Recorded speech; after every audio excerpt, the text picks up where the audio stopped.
আমি অঞ্জলি। আমার স্বামী মারা যান বিয়ের 6 মাসের মধ্যে।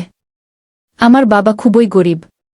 আমাকে খুব কষ্ট করে একটা ধনী পরিবারের সাথে বিয়ে দেন। অনেক কষ্ট করে বিয়ে দিয়েছিলেন আমার বাবা। বিয়ের 6 মাসের মাথায় আমি স্বামী হারিয়ে আবার বাবার বাড়ির দরজায় এসে দাঁড়াতে হয়। আমার বাবার বাড়িতে মা নেই, সেজন্য ভীষণ ভয় করত। বাবা যদি কিছু বলেন, কার আঁচলে মুখ লুকাব? ঘরের সৎমা আছেন, সেজন্য ভয়টা একটু বেশি। আমার সৎমা আমাকে মোটেও সহ্য করতে পারে না। তারপর হঠাৎ একদিন আমার শ্বশুর আমাদের বাড়িতে আসেন আর বলেন, আমি চাই আপনার মেয়েকে আবার আমার বাড়িতে নিয়ে যেতে, যদি আমাকে দেন। তখন আমার সৎমা রাজি হয়ে যান, কিন্তু আমার বাবা বললেন, এখন তো আপনার ছেলে নেই, তাহলে ওকে নিয়ে কি করবেন? আমার সৎমা তখন বাবার সাথে ঝগড়া শুরু করেন আর বলেন, এত কথা কিসের? উনি বলছেন নিয়ে যাবেন, নিতে দাও। উনার বাড়ির বড় ছেলে মারা গেছে, তাতে কি হয়েছে? ওটা তো ওর শ্বশুর বাড়ি, যেতে তো পারে। মায়ের ঝগড়ায় বাবা ও আমার শ্বশুরকে আর কিছু জিজ্ঞেস করেননি, এক কথায় বলে দিলেন, মেয়েটি যদি সুখী থাকে তাহলে বাবা হয়ে আমিও অনেক খুশি, ওকে নিয়ে যান। তখন আমার শ্বশুর আমাকে বলেন, নাও কাপড় চোপড় গুছিয়ে নাও।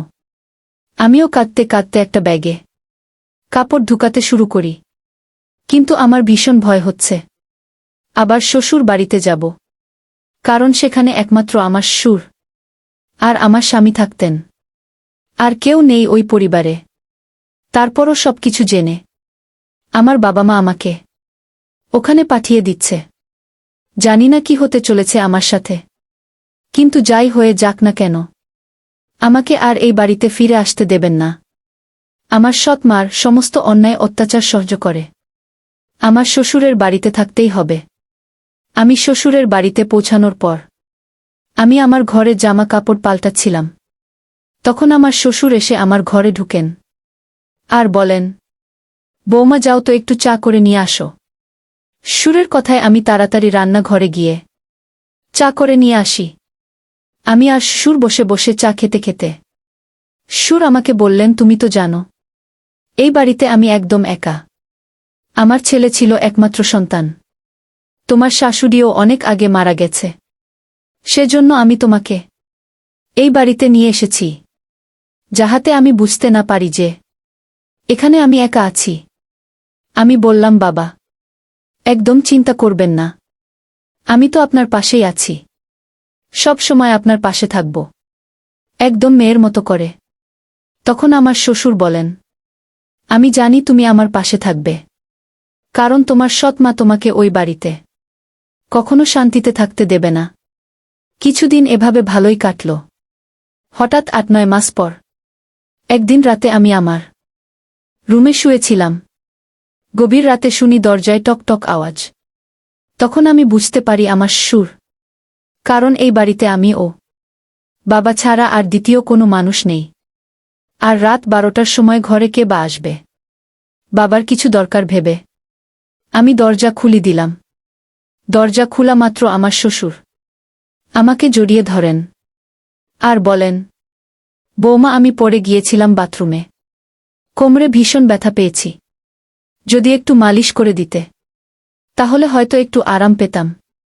আমি তখন আমার শ্বশুরকে বিছানায় শুইয়ে দেই ও ওনার ঘর থেকে গিয়ে মালিশ নিয়ে আসি।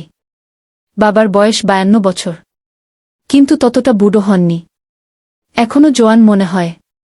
আমার স্বামী একটু অল্প বয়সে বিয়ে করেছিল, আর অল্প বয়সেই এই পৃথিবী থেকে চলে যেতে হলো। আমি বসে বসে শ্বশুরের কোমরে মালিশ লাগিয়ে দিচ্ছি। আমার শ্বশুর কেমন করে যেন আমার দিকে অদ্ভুতভাবে তাকাচ্ছিলেন। তখন আমার আরও বেশি ভয় লাগছিল। আমি বললাম, কি হয়েছে আপনার? কোমরে কি বেশি আঘাত পেয়েছেন? ডাক্তারকে ফোন করব? আমার শ্বশুর বলল, না বৌমা, থাক, তুমি মালিশ করে দিচ্ছ, এতেই আমি অনেক আরাম পাচ্ছি, ডাক্তারকে আর ফোন করতে হবে না। শ্বশুরের এমন অদ্ভুত আচরণ দেখে আমি বলি, বাবা আপনি বরং এখানেই শুয়ে পড়েন, আপনার কোমরে ব্যথা নিয়ে কি করে ঘরে যাবেন? আমি বরং আপনার ঘরে গিয়ে ঘুমিয়ে পড়ি। আমার কথা শুনে আমার শ্বশুর বলে, এটা কি বলছো বোমা? এই অবস্থায় আমাকে এই ঘরে একা ফেলে তুমি চলে যাবে? রাতে যদি আমার বাথরুমে যাওয়ার দরকার পড়ে, তাহলে আমি একা একা কি করে যাব?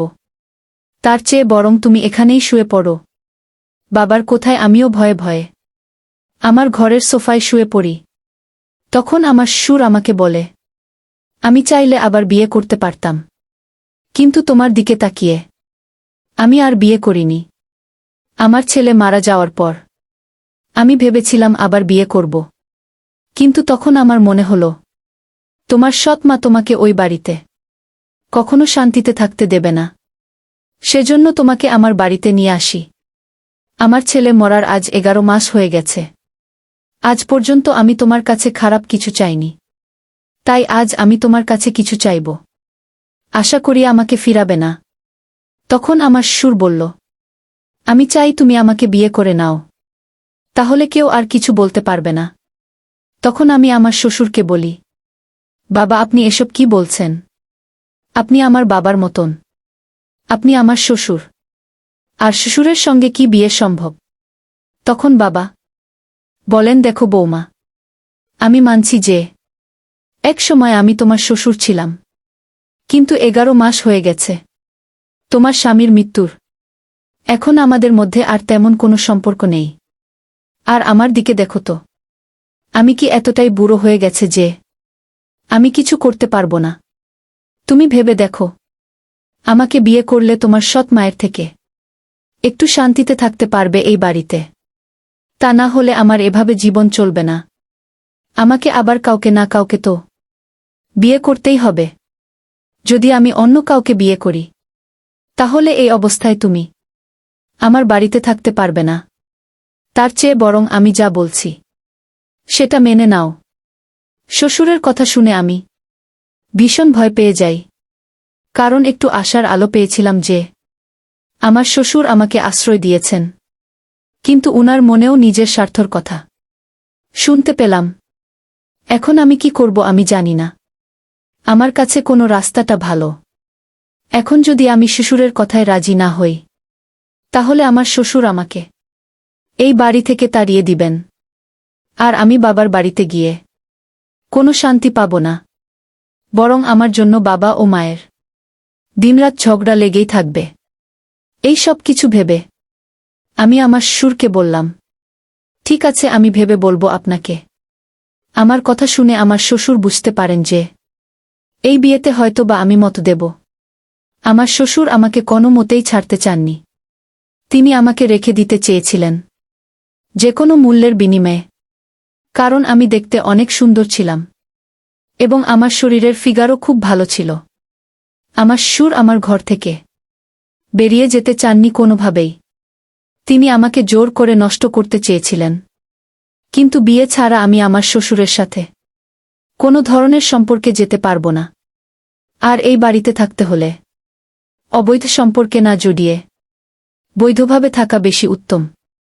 সেজন্য আমি আমার শ্বশুরকে বললাম, ঠিক আছে, আমার বাবা মাকে আপনি বলুন। ওরা যদি চায় তাহলে আমি আপনাকে বিয়ে করতে রাজি। এই খবর শুনে পরের দিন সকাল হতে না হতে আমার শ্বশুর আমার বাবার কাছে ফোন দেন ও সব কিছু খুলে বলেন। তখন পাশ থেকে আমার সৎ মা বলছিলেন, এত ভাবার কি আছে, বলে দাও আমরা রাজি। সৎমা বলল, আমাদের সাথে যা সম্পর্ক ছিল সেটা অনেক আগে শেষ হয়ে গেছে। মায়ের কথায় বাবা ও একমত। শেষমেশ শ্বশুরকে বিয়ে করতে হয় আমাকে। বিয়ে করে বাসর ঘরে প্রথমে ছেলেকে, তারপর ছেলের বাবাকে খুশি করতে হলো আমাকে। কিন্তু আমার শ্বশুর আমাকে সারা রাত যেভাবে খেলল, তাতে আমার অনেক কষ্ট হয়েছে। আমার কাছে মনে হয়নি উনার 52 বছর বয়স, মনে হলো উনি 24 বছরের যুবক। আমার শ্বশুর খুব ভালো খেলোয়াড়। আমি সকালে খুঁড়িয়ে খুঁড়িয়ে হাঁটছিলাম, কারণ আমার শরীরের সব অঙ্গ প্রত্যঙ্গ ব্যথা হয়েছিল। তখন আমার মনে হলো যে এই পৃথিবীতে আমার মা বেঁচে থাকলে হয়তো আমাকে এত কষ্ট পেতে হতো না। মাকে যদি ভিক্ষাকরে খেতে হতো, তখনও আমাকে এভাবে শিশুরের সাথে বিয়ে দিয়ে এই বাড়িতে থাকতে দিত না। বাবা যতই আপন হোক না কেন, মা মারা যাওয়ার পর বাবার কাছেও চাপ কমে যায়। বাবা দ্বিতীয় বিয়ে করার পর সেই স্ত্রীর কথাতেই সন্তানের ডিসিশন নেয়া, সেটা আমি আমার বাবাকে দেখেই বুঝতে পারলাম। কিন্তু এখন যে শ্বশুর স্বামী হয়েছে, তার কাছে আমার কোনো কষ্ট নেই, কারণ আমার শ্বশুর সমস্ত কিছু দিয়ে আমাকে খুশি রাখার চেষ্টা করে। এমনকি যে সম্পত্তি ছিল, সবকিছু আমার নামে করে দিয়েছেন। আমার শ্বশুর বলেন, যদি আমি কখনো মারা যাই, তাহলে এই সম্পত্তির ভাগীদার আমার ভাই আসতে পারে। সেজন্য এই সমস্ত সম্পত্তি আজ থেকে তোমার। সম্পত্তির উপর আমার কোনো লোভ নেই, কারণ আপন মানুষগুলো এই জায়গা আমাকে বিয়ে দেওয়ার কথা ভাবতে পারল।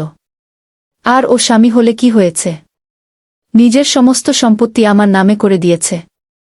এই পৃথিবীতে মা না থাকলে বোঝা যায় মা কি জিনিস। সন্তানের বিপদাপদের সময় সবথেকে আগে এগিয়ে আসে যে, সে হল গর্ভধারিণী মা। স্ত্রী মারা যাওয়ার পর সব পুরুষেরা এটা ভাবে, আমার সন্তানের জন্য একটা মা দরকার, কিন্তু তারা এটা ভাবে না যে আসলে কি সেটা মা হবে নাকি ডাইনি হবে। আমার ভাগ্যেও ঠিক তেমনটাই ছিল, তাই নিজের ভাগ্যকে চোখ বন্ধ করে কবুল করে নিলাম আর ধৈর্য ধরে বাঁচতে শিখলাম। এটাই আমার জীবন, এটাই মেয়েদের জীবন। গল্পটা আমার নিজের বাস্তব জীবনের। আজকের মতো এখানেই শেষ করলাম। ভালো লাগলে চ্যানেলটা সাবস্ক্রাইব করে পাশে থেকো। ধন্যবাদ বন্ধুরা।